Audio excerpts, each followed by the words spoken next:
wonderful to be here. And yes, I've been studying esoteric sciences all my life, but have always known since I was quite young that Egypt was home. So it was no surprise to me that it wasn't, well, actually fairly, about 10 years ago that I ended up on the doorstep of this amazing man, Abdel Hakim Awyan. And some of you might be familiar with him. You might have read the books by Stephen Mailer or seen most people have seen The Pyramid Code by Carmen Balter.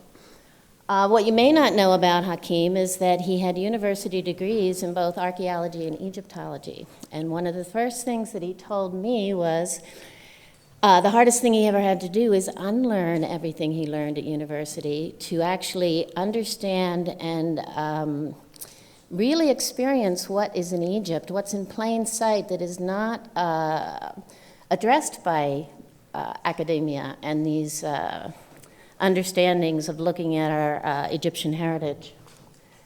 And so Kemetology, if you don't know what this is, was an understanding of ancient Egypt developed by Hakim and Stephen Mailer to address these things that I'm talking about and we'll be talking about today. And the word Kemetology stems from the word Kemet, and Kemet comes from the hieroglyphs for the consonants KMT. And what it's really addressing is the black land, or it means the black land, and it's the black silt, the dark, alluvial, rich, fertile soil that was dumped by the Nile each year, annually, to as the floods came in. And this rich, dark soil is what gives Egypt its abundance and the ability to feed and will actually give us this heritage that Egypt left us, because this dark alluvial soil is what fed the people. But it's a much deeper story than that. And everything that I look at, you know, I'm a symbologist, or I've been called a symbologist. I've been studying it, as I said, all my life. And living in Egypt for almost 9 years now, my focus of study, of course, is Egypt. I've been traveling the world, and I see patterns. And these patterns all speak to the same thing, and it is the journey of the seed, and it's the journey of, you know, it's also the hero's journey that we talk about, and they likened every breath of life and the nature of our reality to the path of the seed, from the moment that we place that seed in the rich, dark, fertile soil, to it's nurtured, and it grows roots, and it reaches for the light, and when it finally breaks free and sees the light of day, we speak to all of these cycles, and it grows, and it finally bears fruit, and that fruit is harvested. And this is the journey, this is the hero's journey, and then you take that fruit, and what happens next? And these are the things that we are looking at, because the Egyptians and the ancients, and when we talk about this, we go way back to earlier cycles, because the foundation of knowledge that we get through Hakim and the indigenous worldwide is an understanding that we cycle through many different ages of levels of consciousness itself. Our understanding of our reality changes as we move through these cycles. And so we go way back to where they understood at such a level that they understood every aspect of nature and how each one is a fractal impression of everything else. And this is how they present their symbolism, as a holographic fractal patterning of the breath of life.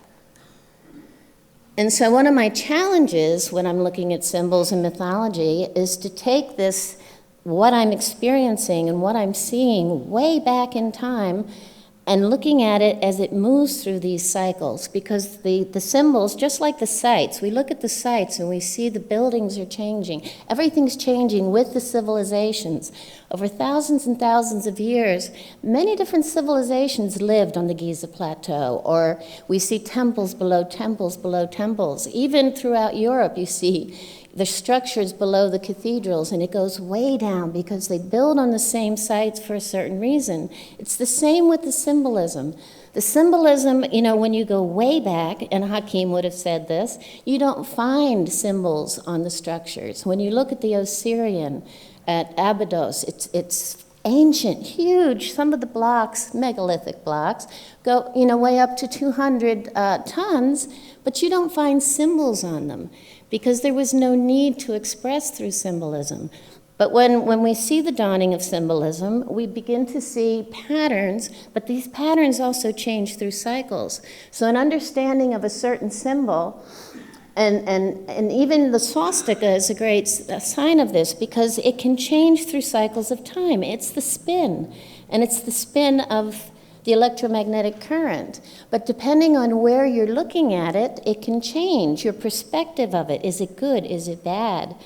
What does it actually mean? Is it day or is it night? All those things change dependent on where you are and within the cycle, but also where you're standing, with where the direction of the light that is being cast on it is causing it to spin. And so I bring slides like this in order to have us jump out of the box to begin to see things the way the ancients actually might have seen them, because the symbols that you just saw, and all of them, have many, many, many different levels of understanding. And as I said, they move through cycles. And what they're trying to show us through many of them, and when people do come to Egypt, you mentioned we work with many people coming. And usually before we go into the temples, if I have the opportunity, I try and get people to jump out of the box and see the symbols. We look at them and they're in two dimensions, and we think, we're looking at something and we take it at face value. This is the 3D, the way we look at things. And I encourage people and challenge people to jump out of that box and start to walk around the symbols and to look at them from every different perspective and understanding. And as you can see in this slide, depending on where you're standing, this item, this form that's dangling here, can either be a circle or a square. If you're standing in front of it, you're seeing a square. If you're standing over to this side of it, you're seeing a circle. And only if you get up and walk around it, you get above it, you get below it, you circle around it. It's all the different perspectives that actually give you the understanding of the whole, that this is actually a cylinder. But is it more? And in my opinion, it is so much more. This is another slide to give you the understanding that not only, you can walk around an item and it looks and appears different, but also the angle of the light, the angle of the sun hitting this form will give us a different perception of what it is we're experiencing. So again, this is hugely significant if you understand what it is they're presenting to us. These structures, the symbols, everything was created in order to harness a certain understanding and a certain energy and a magnetic flow. And so with this slide, I'd ask you to look at the two upper corners, and you see images that give you flat concentric circles with lines in them. And if that's all you're looking for, that's all you will see. But these images can also be an exact reflection of what you see underneath. And oh, by the way, these structures could actually contain a movement within them, an intended movement within them. And then when you think, if time and space are vibrating and breathing, which our understanding is, everything that we're looking at, if it's alive, it has to vibrate. It has to be moving. And this is how we define time and space itself, through cycles of movement. So if this is the truth, how can we measure them by only observing a linear flow? Nothing flows in linear patterns. Everything bends, and so does time and space. So I think we need to take another look at how we define, perceive, and document historically time and space itself. Do we need to look at patterns, or are we trying to describe it with a 3D current day perspective? Maybe this is just a moment in time, and this is how we perceive the universe. And from my studies and my research, I am seeing that the ancients most definitely had a different, I'd like to say, higher understanding of what it was they were perceiving. And so they're offering us something. They're offering us the patterns to look at, to tell us where we are at and where we're going next. And yes, they also show a fractal imprint. You know, the symbol of the sun, the circle with the dot in the center, this is a well-known universal symbol of the sun. It's the self, it's the universe. But it also can be the symbol of the cell. And as you take that through time and space, it becomes, again, so much more.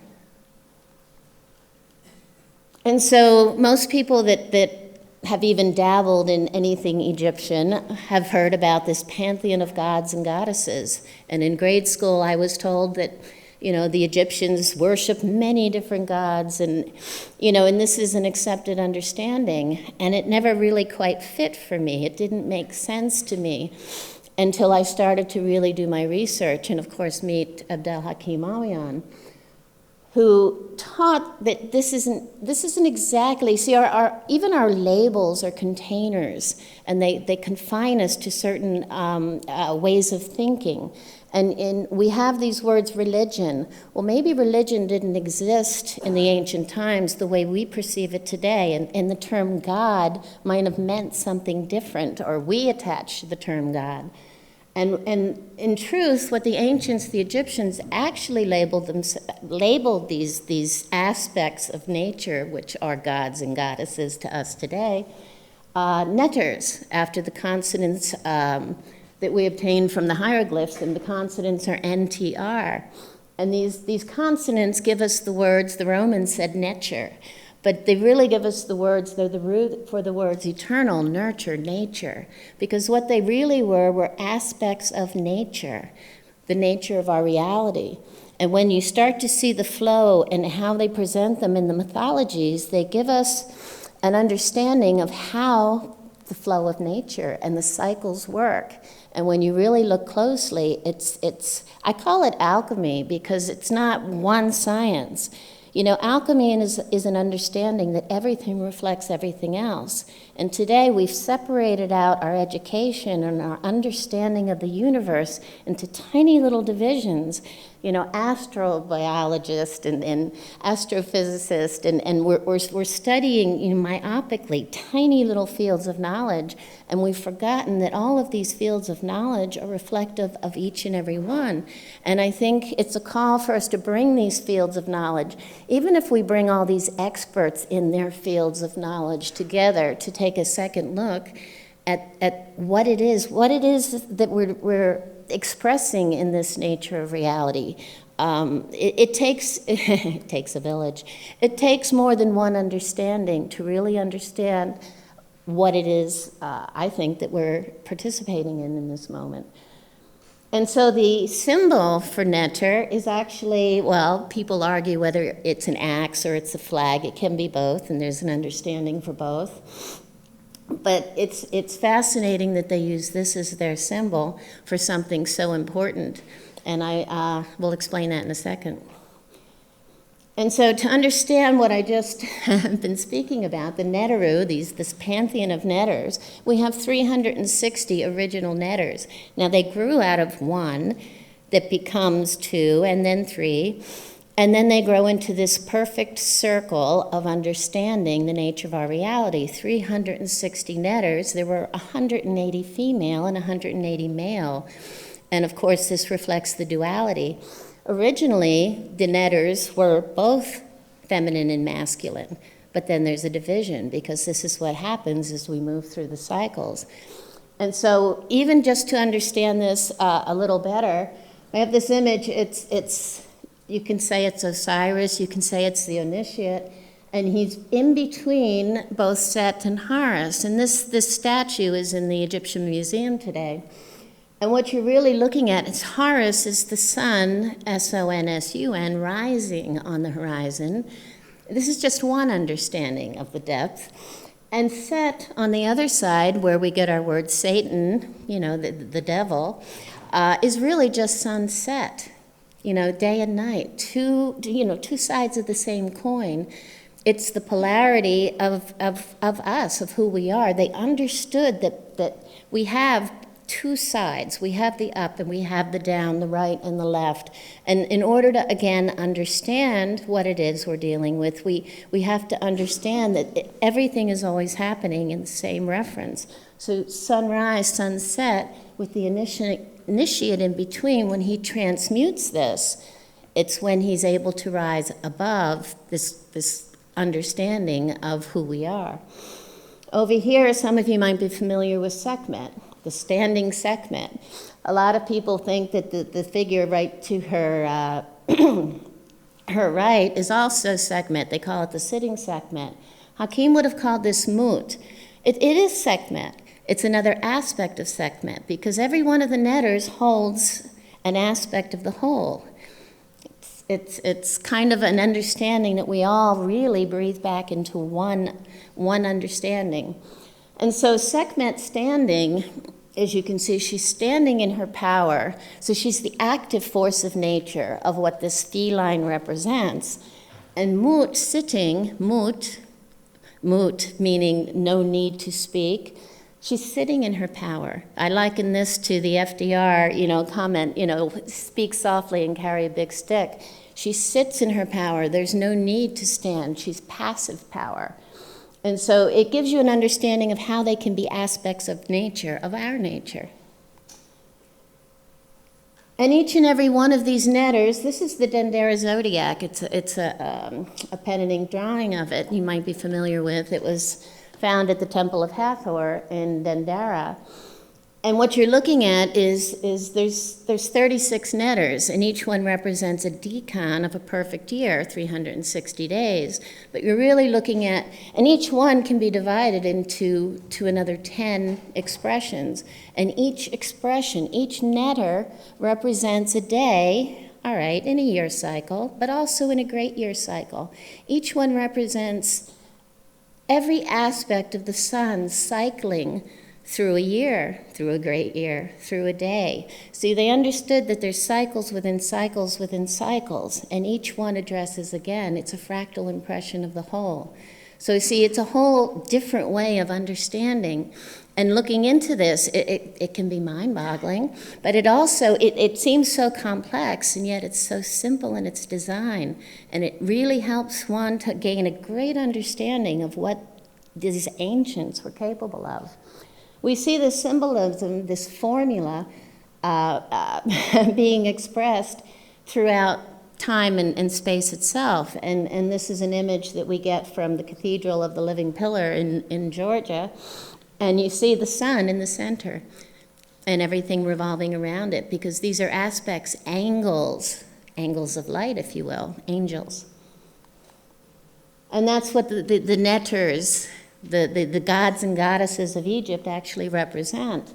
They each represent a different frequency, a different color, a different angle of light, a different moment in time and space, a different tone, a different sound. So you see, in understanding each and every one of them, you begin to understand that there are cardinal directions and cardinal understandings, angles.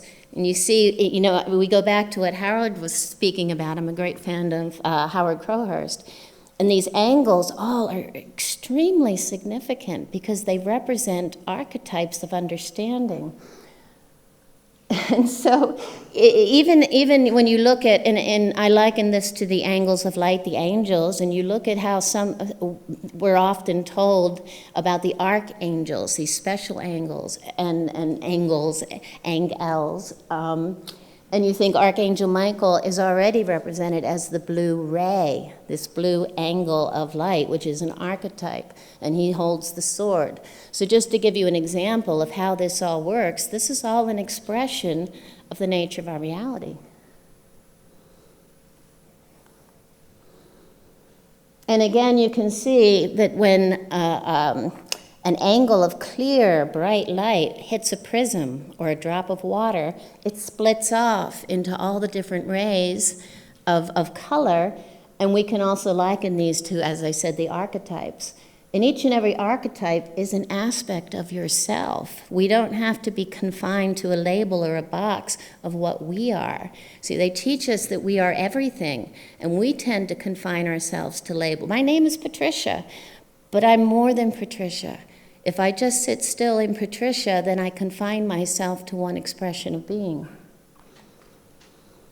And so also, as you look at the symbolism, you start to see patterns in what they're looking at. And one of the things they look at is day and night. And you see it expressed everywhere. And day and night can be expressed in the sine wave pattern. You know, you move up and you're in the day, and you move down and you're in the night. And they're talking to the nature of how our reality flows. And so here we see the image of Nut and Geb and Shu, and they represent the sky and the earth and the atmosphere. And what you don't see here is that Shu and Tefnut represent the atmosphere. But see, there's form and formless. So not only is there day and night and sky and earth, there's form and formless. And you can't see the formless. And Tefnut, this is electromagnetism. Tefnut represents that force that we can't see. She's the feline. She's the geomagnetic current. And Shu, as you see, has his hands like this. He's lifting up the sky. The sky is the Milky Way.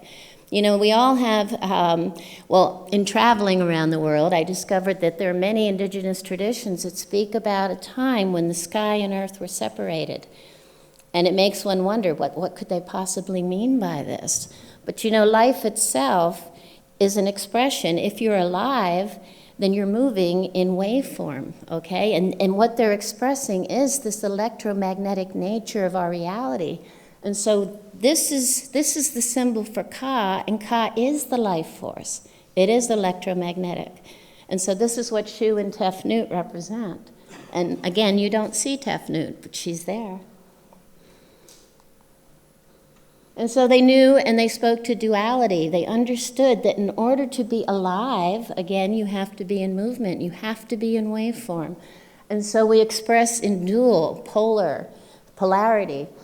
And so this is spirit and matter, day and night, sky and earth. It's feminine and masculine. It's form and formless.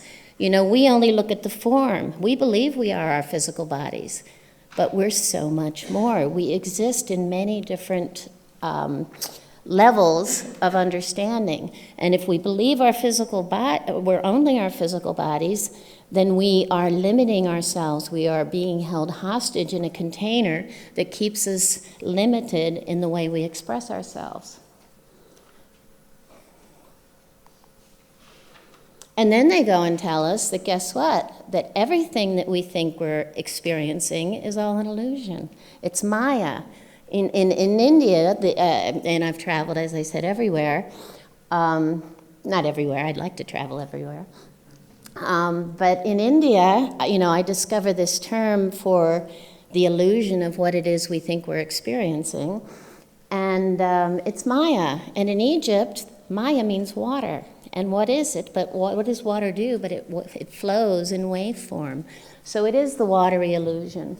And I remember when I was a child, my dad we used to row me around the lake. We had lakes in our backyard, and we used to sing this endlessly.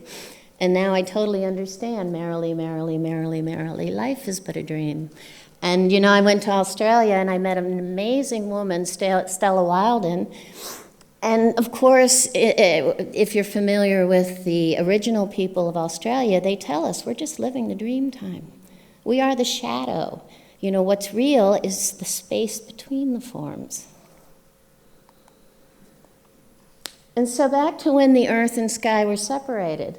This gentleman that we see, this figure in the center, is called Heka. And as you can see, he's got the serpents, because it is the serpent that gives us this waveform, this earthbound waveform that is the sine wave, the sin wave of the expression of who we are. And he's got them and he's crossed them, okay? And what happens when you cross two waveforms? You create a portal. So that center point in the middle, what he's done is he's created a portal where our perception, if you understand vortexes, the perception of time and space changes.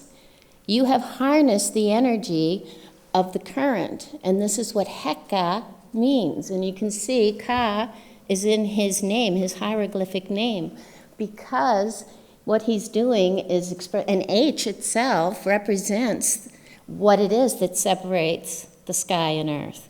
And H, as Howard pointed out to me, is the double square. See, everything is fractally expressed. They understood the nature of our reality to such a degree, it just is mind-boggling. So they're telling us right here. And then on his head, you see he's wearing a crown? That crown, what's on that sleigh on his head is the rear end of a lion. Just the rear end. And what it represents, we're going to address in a minute, but the lion, the Sphinx symbol, has a dual meaning.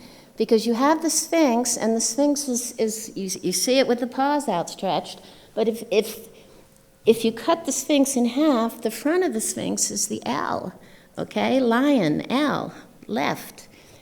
But the back of the Sphinx is R. So the Sphinx itself is one of the few symbols in the world that represents two letters, and it's L and R. In China, they also have a glyph that represents L and R. And what it's addressing, according to my own research, is we're looking at the two spins of the polarity. They spin in opposite directions, opposing spins, vortex spins. And so he's addressing, this is the end. And if you're thinking the end of time and space, what does that mean? That's when you harness. This is when you find the point. This is when you find the portal. You've actually come to that resolution of polarity where all bets are off. And that's what the magician truly is. The magician, the magi, in the ancient times were the ones that understood the nature of our reality. They could harness the aspects of nature to create, to be able to manipulate our perception of what it is we're experiencing, and that's true power. The figure we see on the far left is an Egyptian goddess, Neter, called Merit Hekau, and again, it speaks to the same thing. And what's really wonderful about her is the symbols themselves. And again, another basic, if you're looking at symbolism and you see something vertical, it's always addressing the connection between earth and heaven. And you see something horizontal, it's always giving you the expression of polarity, okay? Easy things to think about. And here she's sitting, at the bottom of her body is the serpent. It's earthbound, it's green, okay? It has a frequency. And then she moves up and she has wings. Wings always mean that you've risen above that earthbound state of being. And her hair is blue, and it's the sky, it's the Milky Way. So you see every expression of what we're experiencing within one figure. And she is known to be the personification of supernatural powers because she's harnessed, she's understood the nature of our reality.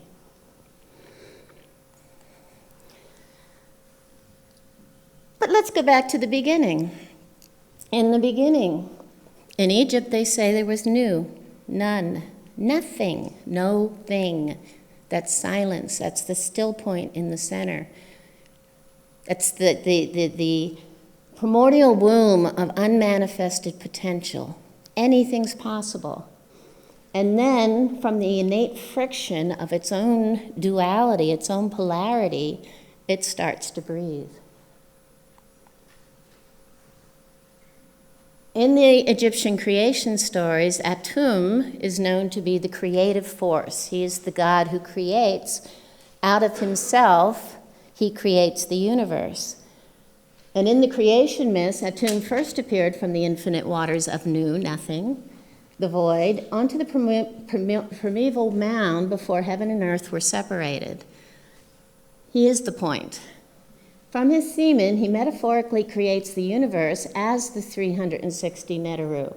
Due to the friction of his innate polarity, sound as thunder, the word of God, and light as the lightning, he breathes first breath. This is the first vibration of that sine wave.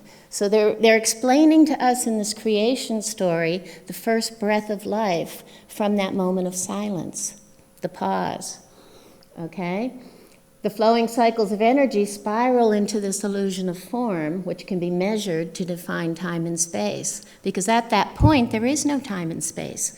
And time and space is measured, again, by the flow of a cycle. We measure time by the sun as it moves around our field of vision, and by the stars, by, solar and stellar movement. This is how we measure time. But what if there was no movement? And so here you see a tomb, and he's sitting on the sine wave. This is telling us, this is the understanding, this is life. He is creating, he is manifesting, and it is the waveform. Some of the essential characteristics of the torus flow process, because we understand this is life, this is how life generates.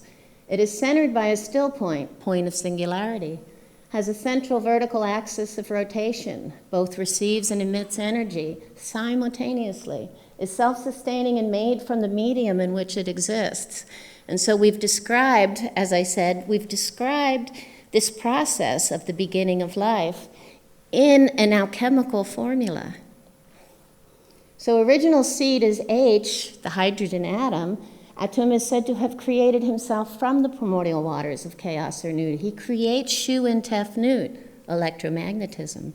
This is that spark. This is the life force, the pulse of what we're experiencing from his saliva. And one becomes two, and I think we're all familiar with the Vesica Pisces, at least from this audience. And opposite principles control the life of the universe. This is what we're seeing. And so the netter, we're back to the netter as the axe or the flag. And an axe, what is the nature of an axe? What does an axe do? It doesn't cut something, it splits it. You split, a block of wood. And you're splitting, what are you splitting? You're splitting that atom, and you're creating the atomic energy that is the expression of all the netters, all these aspects of nature. And then there were three. But because my time is limited, I'm going to keep going. Because Shu and Tefnut, I promised to speak about the Sphinx. And the Sphinx itself, Hakim told us, was Tefnut, the spit. Tif, the spit of Nut. And my apartment in Egypt for the last 9 years is in a position right at the edge of the Giza plateau, and I have a balcony that looks to the Sphinx. And so I would go out and have a cup of coffee and stare at this amazing sculpture, probably the first rock sculpture ever placed on the earth. Hakim said it was the first spit of Nut placed on the earth, his description, and wonder, how can this be? What is he talking about? He was so sure. You don't find this in any books. And it was my mission to figure out why and what this was. And I think I've come close. If I'm getting there anyway. But if we look at, again, this electromagnetic, the frequency that Shu and Tefnut speak to, because they are twins, we see the wind and the moisture. We see that Shu is El, he is electricity, and Tefnut is Ma, magnetism. And Tefnut, related to the moisture, becomes related to the fertility of the flow of water. Okay, and again, their understanding of the Nile as this flow of water coming out of the mountains of Ethiopia and dumping the minerals and everything needed to create this amazing fertile soil. And so you can understand why they would choose such a symbol. But you see this symbol of Tefnut literally worldwide spitting this flow of water. And I bring this here because those of you coming with us to the Chalice Well will see Tefnut. And she's spitting the iron-laden water, the red water, which is the Phi line. It's iron water. And this is what it's representing all over the world. It's this great magnetic flow that it represents. And it becomes the sacred water that is coming out of the temples. You can see here, we see Tefnut on the temples all over Egypt. And they used to have the sacred water flowing, usually in patterns, and it would come out from the tops of the ceilings of the temple, and the masses, those that were able to get that far into the temple, would be there waiting to drink this amazing sacred water. coming from Tefnut. It's the flow, it's the fertility of the waters that we're talking about. And so back to my story, I happened to read somewhere online, probably on Facebook, for the first time in all my life, and I absolutely adore cats, I see that someone says you should never sleep where a cat sleeps. And I thought, well, gee, I didn't know that. I grew up with cats sleeping all over my bed. And so I researched this further and had to figure out what this was. And I discovered from a medical website, and they say geopathic stress is natural radiation. And this is what this is what they're attracted to, is the radiation. And it's described as something that rises up through the earth, which can cause magnetic anomalies created by subterranean running water, certain mineral concentrations, fault lines, and underground cavities. And I said, my gosh, they've just described the Giza plateau. And who's sitting there? Who am I staring at every day but this amazing reclining cat? And so it began to make sense to me. And we're speaking, as I said, to the fertility of the waters. But I need to go faster so I can get you to the punchline. We don't want to miss that this is a waveform. This is a sine wave. And remember, Nikola Tesla tells us, if you want to find the secrets of the universe, you must think in terms of energy, frequency, and vibration. We see this serpent energy expressed in symbolism all throughout Egypt. And again, if I had more time, I would describe so many different examples of this. I include this just as a moment that you can see for yourselves what this serpent energy really is. I'm going to ask you, what you're actually looking at here, it's kind of hard to see, is this gentleman is about to drop two metal balls, and one is a straight path, and one is the sine wave path. Which one do you think is going to go faster? Raise your hands if you think it's the straight path. I've clued you in. Unfair. See for yourselves. This is serpent power. In slow motion, I'm afraid.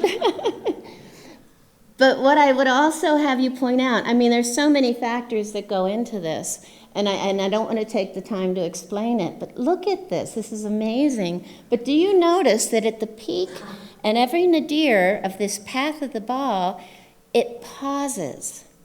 Okay, at the top of every cycle and at the bottom of every cycle, there is a pause. We see this at noon, the sun pauses. We see this at the solstices. See, we will see this at the end and beginning of every cycle. And this is important because this is another thing that we're being led to understand and see. This, the Sphinx is sitting there to tell me that she's there not only to express something, but to tell us a message about what to expect. At least that's what I feel.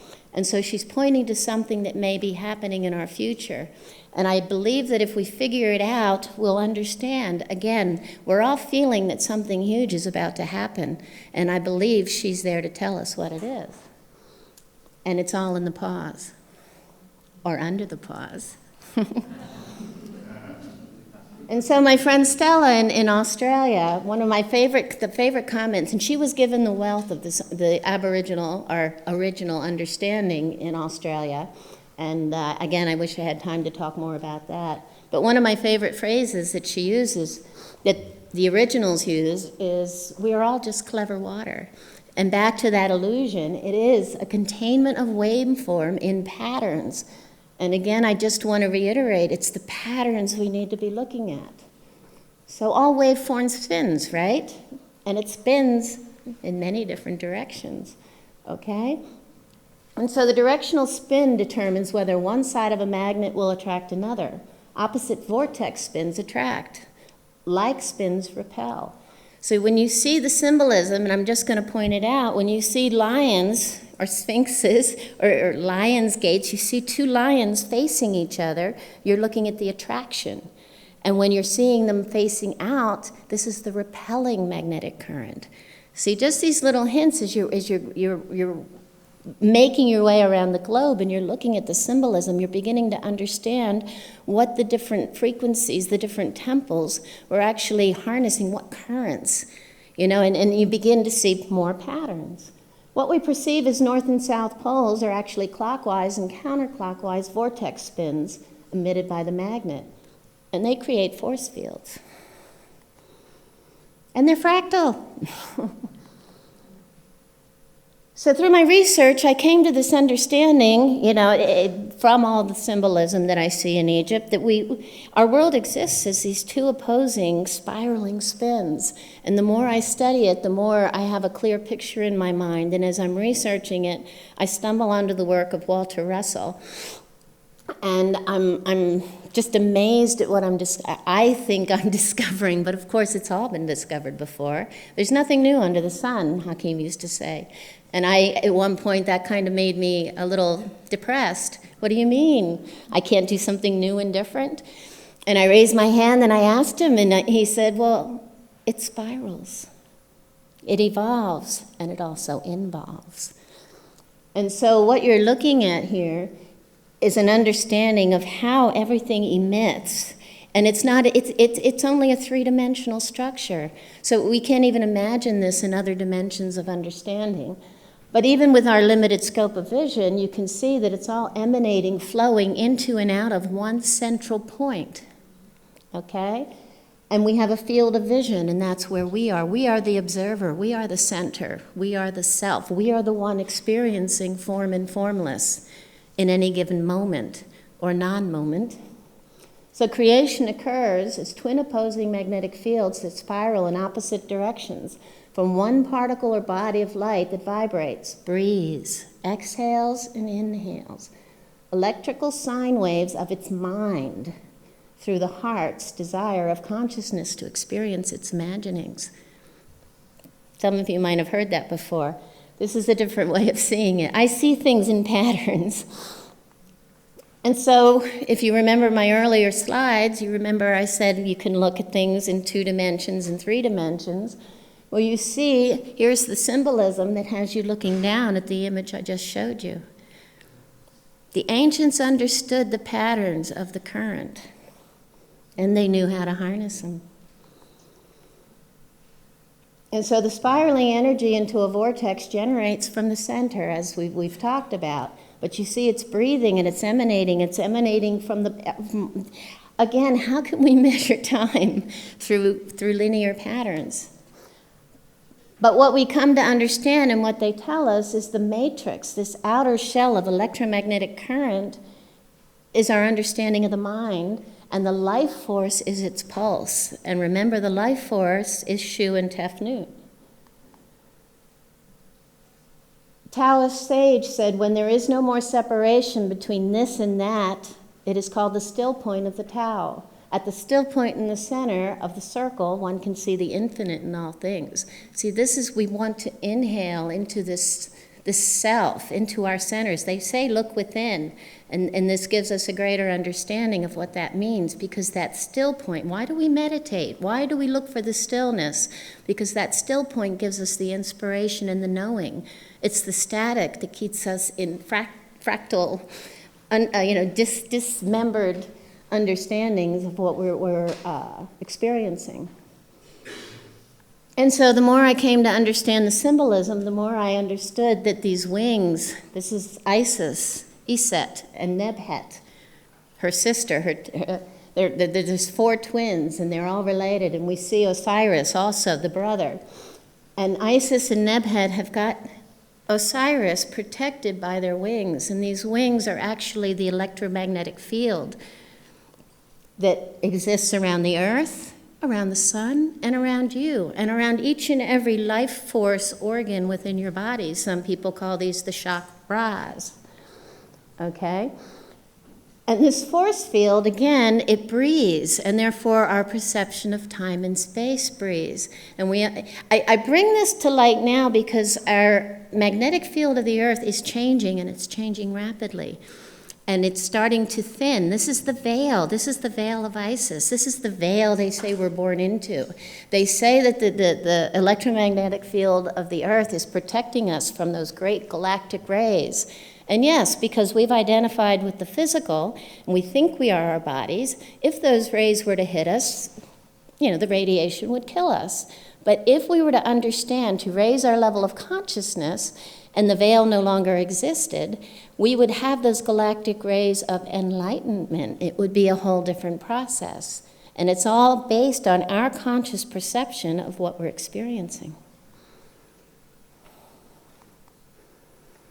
And so we've all, maybe not all, but some of us that love Egyptian mythology are aware of Thoth, Jehuti, more commonly known in Egypt, as consciousness. He's known to be the wisdom, the record keeper. He's also the timekeeper. He's the astronomer because he's measuring time and space to tell us what our state of consciousness is in any given moment. And so Jehuti, or Thoth, thought, as the ibis bird, is wisdom from above. He's actually cosmic consciousness. He's the mind of the matter, okay? He gives us the tools for navigating the current. But he has another form, because he's dual as well. And he also exists as the baboon. And as the baboon, he's wisdom from within. We're back to that still point of knowing. And this, again, is Thoth as the baboon. So again, we can almost liken that to the two sides of our brain and bringing those two sides, those two understandings into one, transmuting the two to come into our knowing, the quiet, still place within. And this scene is on on the ceiling of Dendera as you first walk in. It's on the first floor. And I walk people through this floor because it's amazing. You see, the two sides are separated into day and night. And Dendera is a place that holds all the secrets. And so as you walk in, you can see the cycles, the day cycle, the year cycle, and the great year cycle, all reflected within the same imagery. And you walk upstairs, and it's all contained in the Dendera zodiac that exists on a more three-dimensional diagram. But in the middle of this floor, on the first floor, in the middle of the ceiling, as you walk through all these cycles and you begin to understand the nature of our reality, in the end, she takes you to the center, the still point at the center, and you see these netters all walking into the Hathor mirror, because in the end, it's telling you that everything that you're experiencing and expressing is you. You're the eye in the center. That everything you experience in the outer world is just your mere reflection. So you're creating it as you go. So this breath does not have to wait for 26,000 years or whatever you perceive to be a cycle. You don't have to wait. You have the opportunity to transmute your polarity in any yogic breath. Because that's the vibration. That's the understanding of the current. This is how we harness the current. You don't have to wait. See? Sounds complicated, but it's not. This symbol that we see all the way on the right is called the Sima Taui. It's one of the most ancient symbols you find in Egypt. It dates way, way back. Sometimes you see it, the oldest form of this symbol is what we see here. It's very basic, but later it gets icons and all kinds of symbolism surrounding it. We need more to understand it. But in its basic form, you're looking at the lungs, and you're looking at the windpipe, and you're looking at the throat where resonance is achieved. And so you're seeing on one side the papyrus and one side the lotus, and they represent male and female. Egyptologists will say it's upper and lower in Lower Egypt. And I say, of course, because this is also a polarity that we're addressing. And so it's telling you that within this yogic breath, you have the ability to move higher into states of resonance, higher awareness, or you can breathe into lower states of awareness where you are held hostage in a physical container, form and formless, and that there's no judgment. Why are we all here but to express ourselves within this game of the sine wave? And it's just a breath. This symbol up here in the far upper left-hand corner is called the mare, and it looks like an A, doesn't it? And it's a tool. It's a tool used by the ancient Egyptians for plowing the fields and seeding the fields. So we go back to the story of the seed, the hero's journey. And so here you see there's a hieroglyphic or an icon that shows you that the Egyptian is holding this tool to dig the path between the obelisks of the temple. It's the polarity, it's the center path in every structure of a temple where the polarity of the temple is divided, because you must experience both and bring it to center to understand the expression of what the nature of this reality. So this mare tool is showing him opening a path, because when we use it for plowing and seeding, what it does is it opens a path in that rich, dark earth for the water to flow, for the current to flow, the magnetic current. And so they're using this same tool to open a path in the center of the temple for the current to flow up and down the temple. And when we study the structure of the temples in Egypt, we find that they actually did build tunnels for water to flow, and not in straight paths, but in curvy paths, because this is what helps to create a field. And they're also built, these temples are built on specific meridians, because these meridians are aligned to certain events. And these events are affected by certain angles of the sun hitting this meridian. And this is how they learned how to harness the power. They use a certain combination of rocks and minerals within this temple, and the structure and the sacred geometry itself all combine to make these structures interact with your body, mind, and spirit as you walk through them. And so the term mare becomes our term from Mary. The Mary of the ancient tribes was the feminine, the female elder of the tribe was the one who held the wisdom. She had the knowing. She passed down the knowledge, and she also was the one who understood the herbs, the nature of the reality, in order to help with all forms of nurturing and healing. So this term Mary suddenly becomes a term we're all quite familiar with in our own common day religions or understandings. You know, Mary is the beloved. This is actually what this symbol means in Egypt.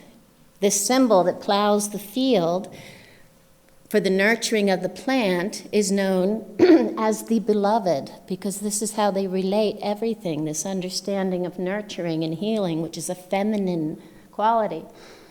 And so you can look at these lines, and again, I don't want to go spend a lot of time with this, but our terms, even in our ideologies of Mary and Mary Magdalene, look at the term Mary Magdalene. We're looking at a magnetic current.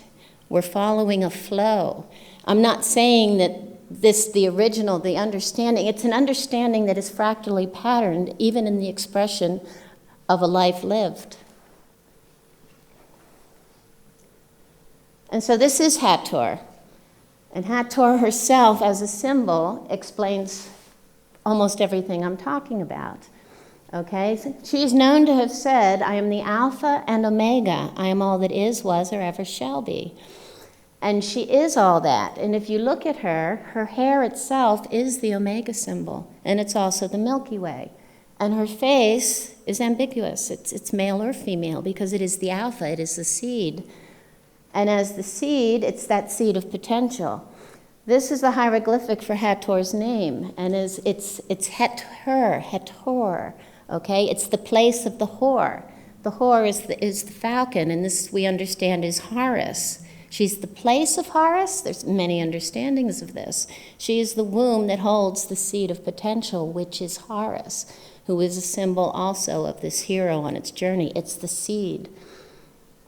And of course, this symbolism moves into something called the Shen and then the cartouche. But what's really exciting is when you look really closely at the Dendera zodiac and you go straight to the center where you see Taret, you might be able to see the great hippo. She is Ursa Major. She is the Big Dipper of that spin that we look to. We look to the North Pole for our understanding, the northern hemisphere perspective of the cycling of our planet at this point. And so this is Taret. She is the North Pole, and we're looking at the circumpolar stars that begin this journey in the age of Cancer, where we begin to measure time and space. This is where the calendar begins. And we see this dog riding what? He's riding the mare, because this is where the breath begins. And the breath begins. This is a magnetic, electromagnetic flow that we're experiencing. And so this is the beginning where not only we measure time and space, but we need to speak with each other a language. And so this becomes the alpha, the seed. And we can see it as the letter A in our alphabet. It's all related. The dog is actually, many would say, Anubis, but it's Whippawat, because Whippawat comes from the formless to open a path for form. And this is the creation of form, the breath of life. Anubis is actually the path opener for us to move back into the formless. So he's the dog of form, opening a path for the formless. They always saw two sides to every expression, the duality. And here you see Taret again, and of course she's holding the poles, the mooring posts for the spins. And in this image that you see on the far right, this is an image I took in a temple that's locked. I was lucky to get in at one moment when the keeper had the key. And this image is so powerful because you see Taret as an expression of the northern hemisphere, and she's facing Mut. And we're back to Mut again. And Mut is an understanding of the southern hemisphere, because the Egyptians knew everything going on in the southern hemisphere. In fact, the underworld never meant hell. The underworld meant the view from below, the southern hemisphere. This is what they understood. And so you're looking at the Sima Taui in between, the breath of life into and out of form. And at the top you see the Har again, Horus. He's harvested. He's in his expression of finally meeting that harnessing of the dual forces of nature. And here you see the opening of the mouth tools. What mouth are we talking about? But that northern polar spin, because the tools themselves are shaped in the forms that we see in the north and the southern hemisphere. This is the Big Dipper, and that's the opening of the mouth. This tool is used in ceremony every time someone of importance, the king or the pharaoh, dies. The tool is used to open the mouth for the spirit, the formless, to be released. It's beginning to give us a map of something really amazing. The analema, I discovered this as I was looking closer at what Taret is standing on. She's holding the Sa. Sa is known to be the birth of, but the Sa itself is an expression of the analema, known to be a tool of alchemy. And of course the analema, those of you who have studied it, is the path of the sun. If you were to take a picture of the sun at the same moment of the day, every day for a year, it gives us this beautiful infinity symbol. And within this symbol, this container, you see again moments. The design of it, the geometry of it itself is telling us about the pauses, the solstices, the equinoxes. It's the container of how the cycles move. And as you see, it never stops. There is no end. We do not die. And so here are the two female netters creating the world grid. And as you see, each one of these are the 8 Agdad, they're the creator gods in one of the creation stories. And they're all holding the mirror, because this is the opening of the path for the electromagnetic flow of what it is we're experiencing. So when we talk about, and I bring all this to light because they understood the magnetic grids. These things are, these geomagnetic paths, these telluric currents, these currents that we're dealing with above and below the earth, these are the paths of fertility. These are the paths that the ancients were navigating because they understood how it interacts and how it helps to create a fertile environment for us to thrive in. And so I would ask, are we mermaids and mermen navigating these currents? Well, of course we are. And so I'm not going to go into detail about this. I think Freddie Silva is going to be giving a talk, and he speaks quite a bit about this. But these are the currents. These are the currents that we're looking at. This is the serpent power. But this is extremely important because the question is, where is Horus? We ask ourselves, where is Horus? And what we're really asking is, what hour is it? Where is Horus? Where is the sun? Because this is the most important thing. Where is that ray of light going to hit? At what angle? These currents continuously move between sunny and dark sides of the Earth, toward the equator on one side of the Earth facing the sun during the day, and toward the poles on the night side of the planet. So what hour of it, this determines the angle, this determines the strength of the power of the ignition of the current. You want to know when that moment is, because that's the height of when you want to harness its energy. So horizon, Horus rising. These lions that are back to back, okay, so they're repelling current. These lions are called the Akra, the twin lions, named Dwaj, yesterday. And on the other side is Sefer, tomorrow, okay, with the hieroglyph that symbolizes the horizon in between. But what you're really looking at is when they move out and they meet, you're actually, when yesterday meets tomorrow, where are you? You're the vortex of no time, no space. What is the end of the world? What is the end of time? But moving into another state of beingness. And so I bring up the Aztec calendar, and I'm not going to talk about it very long, but I see an image in the center that I recognize. And we know it as Bes in Egypt. And it's this image of well, some call it the ogre, the monster, whatever you want to call it, with his tongue out. But what he really represents is he's the end. Okay, we can think of that as something bad, but in essence, the Egyptians have another figure that it represents. It's called Nebuchadnezzar. Neb is the gold. And Nebuchadnezzar, the image in the center on the far right, is actually the supreme being. That is harnessing everything. That is gaining your wings and inhaling back into center. So that is exactly what we're looking at with the Aztec calendar. And if you look at the path of the current, of the cycles on either side, they come together to form two faces. And those two faces form the image at the center, because this is how current and the cycles of time move. And what you see with this tongue hanging out in this expression, and you see it in Bes. This is an image I took in India of one of the temples, the breath back out again. This breath is the next breath of the next cycle, because we continually cycle into and out of the end of time. So the pause is just that moment before we begin again, like any winter solstice. And so through my studying of Tefnut, sitting in front of me off my balcony, I began to think about the radiation and the alignment, because Tefnut is aligned. She's aligned with what? The pyramids, but so many other sites all over the world. And I begin to take a look at what that could mean. Is this a path of fertility? Well, of course it is. And so I started to study. You know, when I went to grade school, I was only told there was a geographical equator and a geographical grid. But something told me there had to be so much more. I knew there were magnetic currents and geomagnetic paths and geomagnetic poles, or magnetic poles. But what I didn't know is there was a magnetic equator, and so I Googled it. And to my delight, I found out there was a magnetic equator. And it moves. Right now, it's way down it's south of Egypt, and it runs right through Ethiopia. And this is important.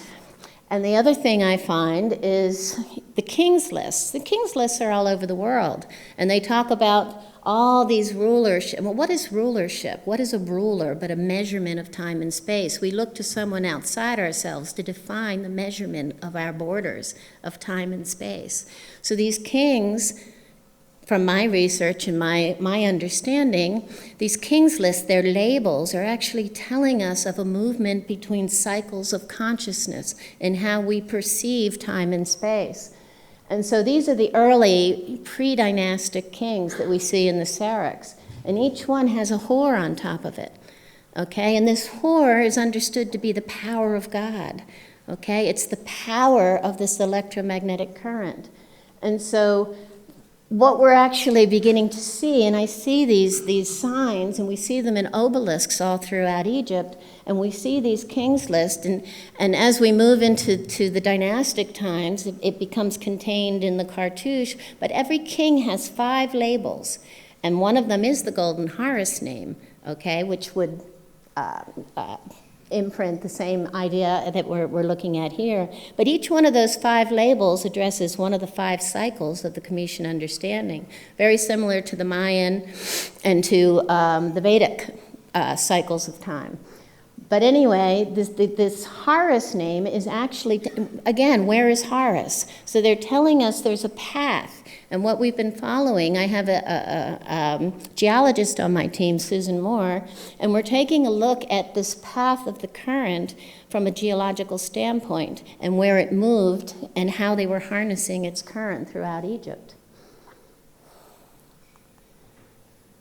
And here's a beautiful symbol because we're back to the lion again, and you see this lion, these 2 lions, and they're carrying the seat of power, and it moves, okay? And this is an early symbol of the Ark of the Covenant. And the Ark of the Covenant, if you think about it, is an ark, an arcing, and covenant means coming together. It's a coming together of 2 very powerful lines. So when you're looking at magnetic equator, you have to wonder what else would be involved with this. There has to be another line. And so here you're looking at a map of Egypt, and when we talk about magnetic equator, what would it be dividing? Is the division between the southern hemisphere and the northern hemisphere truly a division that we can determine from a geographic line, or is it from a magnetic line, the magnetic equator? And so Upper and Lower Egypt, from my understanding now, is this path. It changes. That division, that line, is a magnetic equator that was dividing Upper and Lower Egypt, our southern and northern hemisphere. And this is what the Shamsu Hor were really following. The path of the Hor is where this line is moving. And so, as I said, this magnetic equator, in this understanding, with the Earth off its axis, is actually way down in Ethiopia. And where do they say the Ark of the Covenant is now? But in Ethiopia. And this line is not contained in its beauty because it's in this state of separation, and it's in its state of chaos. But what would happen if we were standing straight up and down again, if we aligned our bodies again and we were breathing in a more harmonic state? Then the line would have been something similar to what it was in ancient times when Egypt was lush and rich. What I find interesting is that these places where the line is now, and I went to a site in India, and the same story there, by the way. I found the path of the current in India, and it ended up right now at a site called Chidambaram, where they have a temple that's dedicated to ether, the formless, and they have images of the swastika here. And also there's a different understanding in India. The Tamil Nadu has a totally different understanding than the rest of India. It's like the southern and the northern hemisphere. And they even have other symbolism that you look at, like in that area in Tamil Nadu, the symbol for the moon is the rabbit. And what do we see in the southern hemisphere but the rabbit in the moon? And this is something I also see in Egypt. There are places in Egypt in the Temple of Hathor where you see Wenet, or Wenis, the sitting rabbit, facing Taret as the southern hemisphere and the northern hemisphere. But everything changes when we're off our axis. Okay, well, that's as far as I get. So if you want to know more, come to Egypt. Egypt is amazing. I'm working on a documentary. I don't have any books out now. I am working on that. So much material, there was no way I could get finished today, but as I said, look forward to more information coming out, and that's it.